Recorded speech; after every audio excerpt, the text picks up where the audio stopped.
If you're thinking of selling your cottage in 2022, it's important to understand the effect the pandemic has had on the waterfront market in Ontario. Today, I'm going to focus in on three areas that we cover: Parry Sound, Muskoka, and Haliburton. If you do have an interest in any other markets, let me know and I can provide the same information. Just to orient you to what we're looking at here, I have broken out the median waterfront sale price in each of the last 3 years, 2019, 2020, and 2021.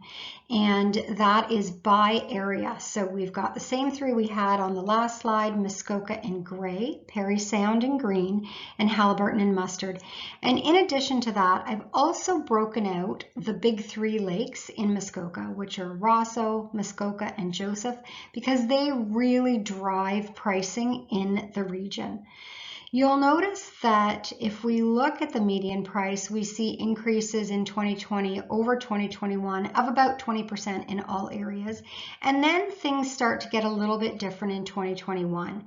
These numbers in Muskoka and the big three are actually very deceptive, and that's because they include a lot of fractionals and condominiums that have started taking up a much bigger portion of the market. If we focus in a little further on single-family homes, which are typically freehold, and we leave out condos, fractionals, leased land, we do see that prices have continued to march up in all areas. The largest gains in 2020 were on the premium lakes. So we saw the big three pricing go from 1.5 million up to 2 million.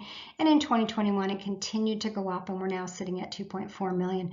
That is going to include all types of properties that are either water access or road access.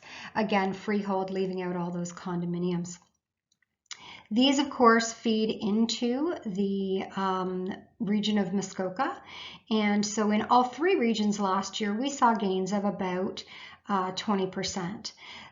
Slightly different picture in 2021.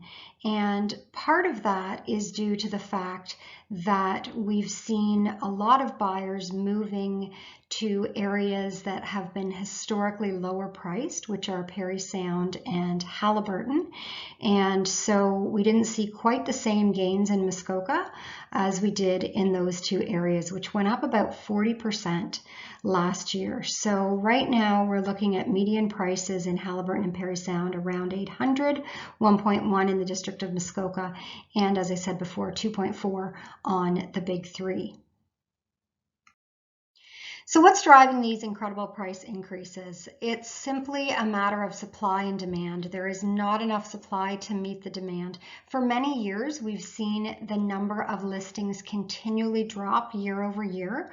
In 2020, it dropped 10%. And then in 2021, listings were almost flat. We had almost as many as the year before, except on the big three. That's where we saw a real drop in the amount of inventory available. When we look at the number of sales of waterfront detached properties, we see a very different story. So remember on the last slide, we saw listings were down in 2020 of about 10% across the board. Well, the number of sales were up so dramatically. So practically anything that came to market was selling. In 2021, we did see a reduction in the number of sales, but still way beyond our pre-pandemic levels of 2019.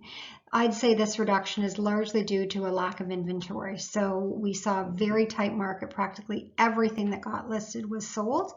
And this is a reflection of the fact that there just aren't enough listings out there. So I said before that the competition is fierce, and if we look at strictly days on market, we can see just how quickly things are selling. We did see things selling more quickly in 2020. These numbers are a little bit deceptive because they include the slowdowns that we saw in March and April and May before things really picked up again. But these numbers in 2021 are more representative of kind of the market that we've seen and continue to see going into 2022. Median days on market was about 10, almost across the board.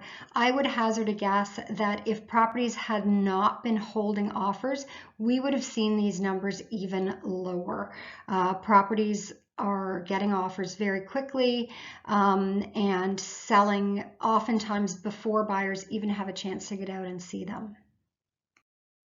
My all-time favorite metric is months of inventory. It combines those sales and listings numbers, and it tells us about market balance as well.